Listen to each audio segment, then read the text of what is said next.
Assalamualaikum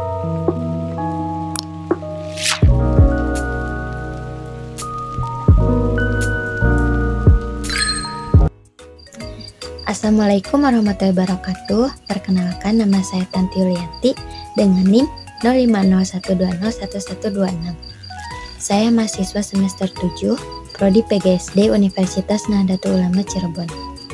Di sini saya akan menampilkan sebuah video micro teaching yang dimana video ini dibuat untuk memenuhi salah satu syarat mengikuti praktek pengalaman lapangan atau PPL untuk tahun angkatan 2023-2024 dengan dosen pembimbing Bapak Dr. Mikey Anggara Sungganda MOR. Untuk materi yang akan saya sampaikan yaitu macam-macam gaya dan contohnya dalam kehidupan sehari-hari untuk kelas 4 SD. Selamat menyaksikan. Assalamualaikum anak-anak. Selamat pagi. Bagaimana kabarnya hari ini? Alhamdulillah, luar biasa. Allahu Akbar. Nah, sebelum kita memulai pembelajaran hari ini, alangkah baiknya kita berdoa terlebih dahulu. Silakan KM untuk memimpin doa. Alhamdulillah. Nah, sekarang Ibu akan mengabsen terlebih dahulu. Siapa yang tidak hadir? Sepertinya semuanya hadir ya. Alhamdulillah, kita semua hari ini diberi kesehatan untuk mengikuti pelajaran. Nah, supaya kalian semangat belajar, Ibu punya tepuk semangat. Namanya tepuk semangat happy. Oke? Kita coba. Ibu dulu ya. Tepuk semangat happy. Pagi-pagi, semangat pagi, harus happy. Oke? Bisa ya? Nah, sekarang kita tepuk semangat happy bersama-sama. Ayo. Tepuk semangat happy. Pagi-pagi, semangat pagi, harus happy. Bagus. Nah, siapa yang masih ingat pembelajaran kita minggu kemarin? Ayo, siapa yang ingat? Ahmad masih ingat? Ya, betul. Minggu kemarin kita belajar tentang gaya. Nah, coba Ahmad masih ingat apa pengertian dari gaya? Lupa. Coba Nuna pasti ingat. Nuna, apa pengertian dari gaya? Coba buka lagi buku tulisnya. Kemarin kan sudah ditulis. Betul. Gaya itu merupakan suatu tarikan atau dorongan yang dapat mempengaruhi suatu benda. Nah, anak-anak, ternyata gaya itu tidak dapat dilihat, tetapi gaya itu dapat dirasakan pengaruhnya. Contohnya apa sih, Bu? Nah, contohnya itu ketika Ahmad mendorong meja itu akan berpindah tempat. Ahmad itu tidak dapat melihat gaya tersebut, tetapi Ahmad dapat merasakan bahwa meja tersebut dapat bergerak dan berpindah tempat. Seperti itu anak-anak. Nah, sekarang kalian buka halaman 76. Nah, anak-anak, hari ini kita akan mempelajari tentang pengaruh gaya. Nah, yang pertama, gaya itu dapat mengubah benda diam menjadi gerak. Nah, contohnya dalam kehidupan sehari-hari itu, siapa di sini yang suka bermain sepak bola? Coba angkat tangan. Rifki suka bermain sepak bola? Suka. Nah, ketika Rifki bermain sepak bola yang semulanya diam, ketika Rifki menendang bola tersebut, maka bola tersebut akan bergerak. Nah, ini merupakan pengaruh gaya yang pertama, yaitu gaya itu dapat mengubah benda diam menjadi gerak. Nah, pengaruh gaya yang kedua yaitu gaya dapat mempengaruhi benda yang tadinya bergerak menjadi diam. Coba, Rijal, beri Ibu contoh bagaimana sih pengaruh gaya yang dapat mengubah benda bergerak itu menjadi diam? Coba.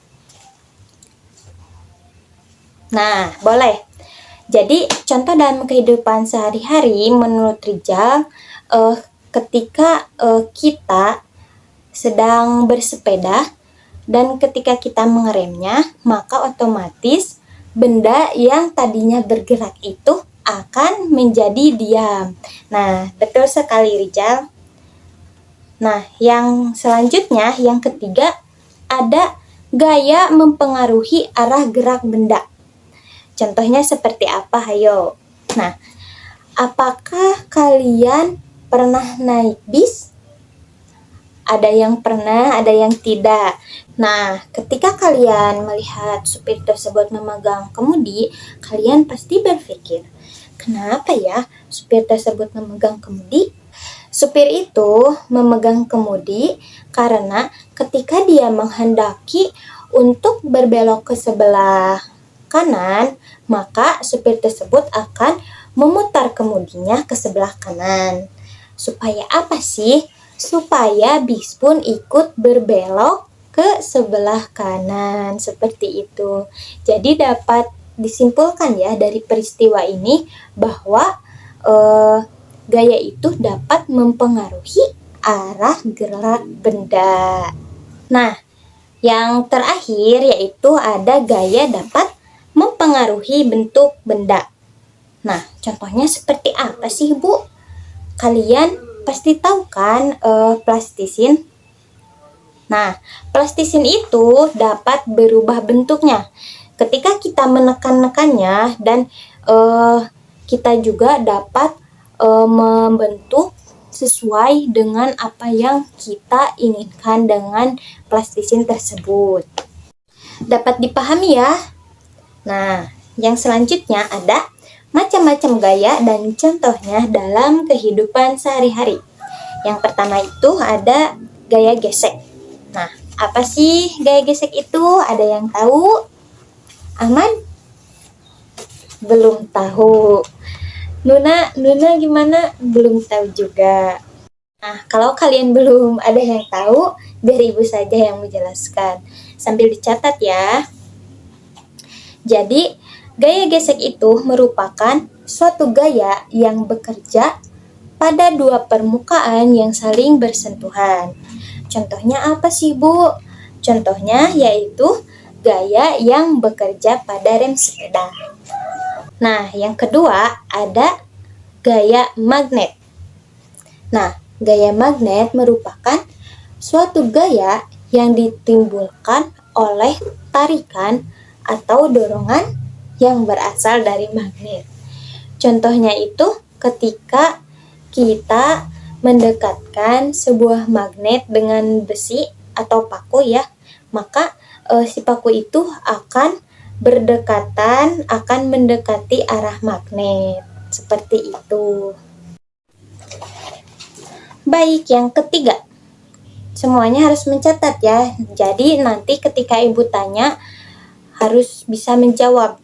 Jangan sampai ketika ibu tanya lupa malah jawabnya atau tidak bisa menjawab. Kan kalau ada di buku kita bisa membuka bukunya dan bisa membaca kembali seperti itu. Nah, yang ketiga ada gaya gravitasi. Gaya gravitasi merupakan gaya yang dialami oleh suatu benda terhadap pusat bumi. Contohnya ketika buah yang jatuh dari pohon. Nah, kenapa sih buah yang jatuh dari pohon itu jatuhnya ke bawah? Karena adanya gaya gravitasi. Jika tidak ada gaya gravitasi, mungkin buah itu akan melayang-layang di udara. Nah, contoh yang kedua. Contohnya seperti ini. Ketika ibu melempar bolpen ini ke atas, nah, maka akan jatuh lagi ke bawah dikarenakan adanya gaya gravitasi. Nah, selanjutnya yang keempat ada gaya otot. Nah, gaya otot ini dihasilkan oleh otot manusia ataupun hewan. Nah, contoh gaya otot yang dihasilkan oleh otot manusia yaitu ketika kita sedang mendorong meja ataupun kita saat sedang mendorong pintu. Nah, itu dihasilkan oleh gaya otot pada manusia. Nah, kalau pada hewan, contohnya seperti kuda. Kuda pada delman, tahu kan? Nah, kuda pada delman yang menarik beban di belakangnya. Seperti itu. Nah, yang kelima ada gaya listrik. Nah, gaya listrik ini dihasilkan oleh benda yang bermuatan listrik. Contohnya seperti apa sih? Contohnya seperti kipas angin. Nah, kipas angin itu tidak akan berputar jika tidak ada sumber listrik, seperti itu. Nah, yang terakhir itu ada gaya pegas. Nah, gaya pegas ini merupakan suatu gaya yang dihasilkan oleh benda yang elastis. Nah, Ibu punya karet. Karet ini merupakan suatu benda yang elastis. Nah, karet ini semulanya pendek.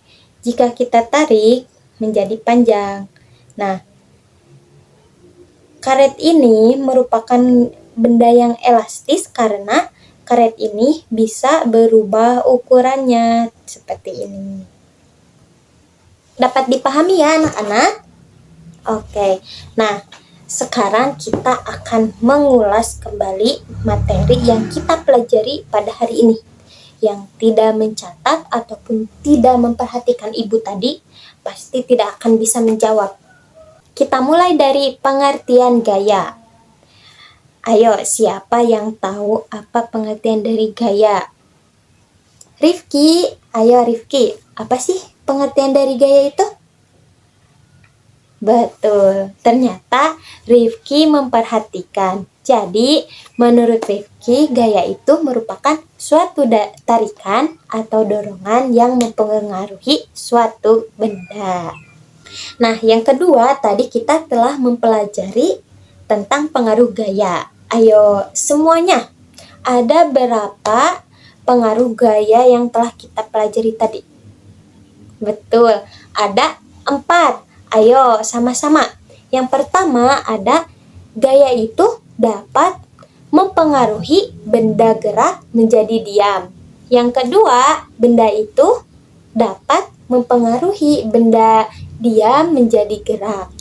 Yang ketiga, gaya itu dapat mempengaruhi arah gerak benda. Yang keempat, gaya dapat mempengaruhi perubahan bentuk benda. Jadi semuanya memperhatikan ya, alhamdulillah. Nah, yang terakhir, tadi kita belajar tentang macam-macam gaya. Nah, macam-macam gaya itu ada 6. Yang pertama gaya gesek, yang kedua gaya magnet, yang ketiga gaya gravitasi, yang keempat gaya otot, yang kelima gaya listrik, yang keenam gaya pegas. Betul. Nah, ternyata kalian memperhatikan penjelasan Ibu dengan baik dan sepertinya kalian sudah memahami materi ini. Kan tetapi untuk memperkuat pembelajaran kita pada hari ini, Ibu meminta kalian untuk mengerjakan tugas pada halaman 77. Tugas ini ya. Nah, Ibu minta tugas ini dikumpulkan pada minggu depan.